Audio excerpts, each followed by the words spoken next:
अब हम इंसर्ट में देख रहे हैं कि यहाँ पे एक लिंक कमांड जो है जिसमें हम हाइपर लिंक को अगर देखें तो हाइपर लिंक जो है इस पर आप क्लिक करें तो ये हमारा वेब पेज के साथ लिंक क्रिएट करता है। ठीक है, तो इसमें आप यहाँ पे कर्सर रखें तो एक तो हाइपरलिंक जो है एक तो हमारा वेब के साथ लिंक क्रिएट करता है और वो एड्रेस हम यहाँ पे लिखते हैं।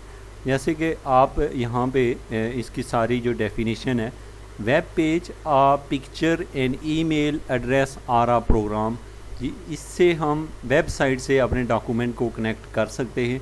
इसी तरीके से बुक मार्क में हम create a bookmark to assign a name to a specific point in the document.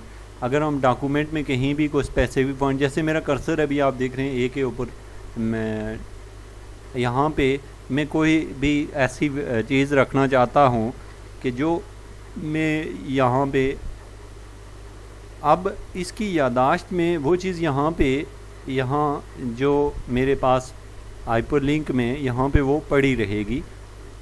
यहाँ पे है क्रॉस रेफरेंस, यहाँ पे हम रेफरेंस लिखते हैं हाइपरलिंक। तो यहाँ पे हमने कुछ भी सपोज़ के पैराग्राफ नंबर है, एडिंग है, कुछ ही इसको हम इंसर्ट करते हैं तो ये हमारे पास है क्रॉस रेफरेंस में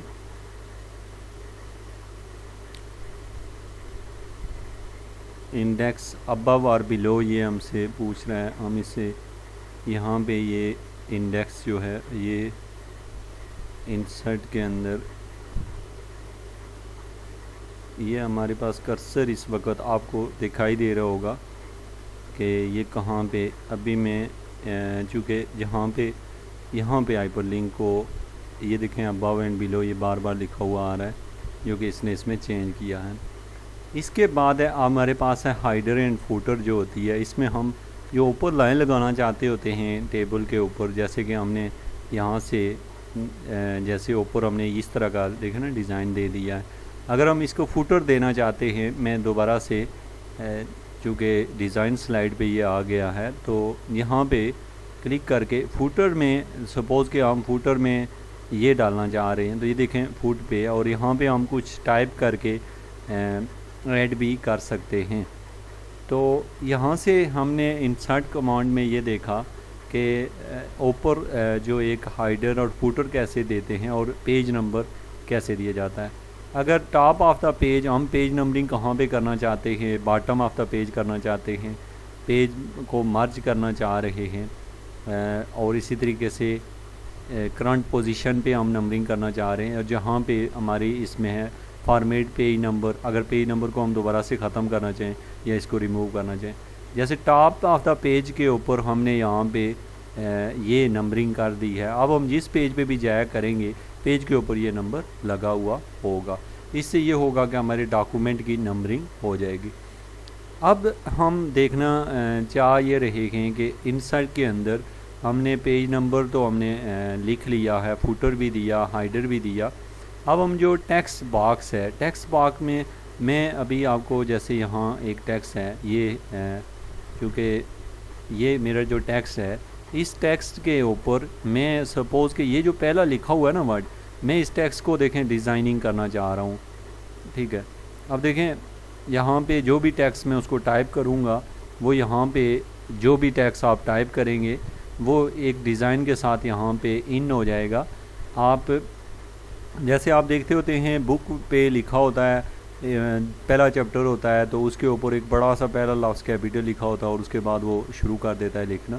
तो इससे हम वो इस तरीके से ये है क्विक पॉड। इसमें हम ऑटो टेक्स्ट जो है वो इंक्लूड करते हैं, डॉक्यूमेंट प्रॉपर्टी और ये फील्ड। ठीक है, अब यहाँ पे ब्लॉक ऑर्गेनाइज़र है तो यहाँ पे हम ब्लॉक ऑर्गेनाइज़ करते हैं। ये जो है वर्ड आर्ट के अंदर जैसे आप देखें ये लिखा हुआ है, आप इसे वर्ड आर्ट से डिज़ाइनिंग करना चाह रहे हैं। जैसे जिस तरह की डिज़ाइनिंग आप इसको देना चाहेंगे जैसे वो ये लिखा हुआ था, इसको ओके करें, देख लें आप वर्ड आर्ट में, और इसको आप 3D स्ट्रक्चर में देख सकते हैं, 3D में देख सकते हैं। डिफरेंट तरीक़ों से इसको आप मूव करवा सकते हैं, और इसके अलावा आप इसका शेडो देख सकते हैं जैसा आप चाहते हैं, ठीक है। जो टेक्स्ट आपने लिखा है उसको शेडो इफ़ेक्ट को आप देख सकते हैं। तो हम बेसिकली जो इंसर्ट के अंदर हमने देखा कि अगर पहला लफ्ज़ हम ऐसे बड़ा लिखना चाहते हैं बाकी लाइन को, और फिर वर्ड आर्ट में डिज़ाइनिंग करते हैं हम लोग, और यहाँ पे है, यहाँ पे देखें हम लिखने का जो हमारा वो रिटन स्टाइल है। सपोज़ कि मैं दिस को जो है ना बड़ा करना चाहता हूँ, तो मैं यहाँ से ये ले लिया, देखें आप दिस ऐसे लिखा हुआ, या मैं इसको ऐसे लिखना चाहता हूँ, तो आप अपने डिज़ाइन के मुताबिक जैसा आप उसको, ये लाइन को हम सिग्नेचर के यहाँ पे, यानी कि लाइन के यहाँ हम कोई नंबर यहाँ टाइप करके ये लाइन को कुछ नेम देना चाह रहे हैं, कोई भी है, ये यहाँ पे छोटा सा, ये नीचे आपको दिखाई दे रहा होगा, यहाँ पे इसको टाइप किया गया है। इसी तरीके से जो ऑब्जेक्ट होता है, ऑब्जेक्ट में अक्सर हम बाहर से जो होता है टेक्स्ट वगैरह होता है, या आप लोग अगर किसी चीज़ को लाना चाहते हैं, जैसे आप अपने ग्राफ वगैरह या कोई चीज़ जो है वो यहाँ ऐड करना चाह रहे हैं स्क्रीन से, या फिर आपका माइक्रोसॉफ्ट वर्ड यानी कि 2016 या 10 आप यूज़ कर रहे हैं, तो आप अपने माइक्रोसॉफ्ट वर्ड में ज़ाहिर है आपके पास अगर लेटेस्ट है, या फिर आपके पास कोई और डॉक्यूमेंट है जो आप वहाँ से यहाँ लाना चाहते हैं, तो इस टूल का इस्तेमाल किया जाता है। तो अब हमारे पास जो इंसर्ट में ये टूल बड़ी ही बेहतरीन टूल है। इसके अलावा हम इसमें टाइम और डेट भी इन कर सकते हैं। जो भी टाइम और डेट है हम उसे सिलेक्ट करते हैं। सिलेक्ट करने के बाद जिस जगह पे कर्सर होता है, यहाँ पे कर्सर था तो टाइम और डेट इन हो जाती है। सपोज़ कि आप यहाँ पे हैं, यहाँ नीचे हैं, तो यहाँ पे है, तो इसमें देखें यहाँ पे आप अभी टाइम और डेट लिखना चाहते हैं, तो आप टाइम और डेट, और यहाँ पे टाइम और डेट सेलेक्ट करें, और उसके बाद यहाँ पे टाइम और डेट आ जाता है। इसमें आप अपने डॉक्यूमेंट में टाइम और डेट इन करते हैं। अब नेक्स्ट हम देखेंगे मैथमेटिक्स के बारे में कि कैसे इसमें लिखा जाता है।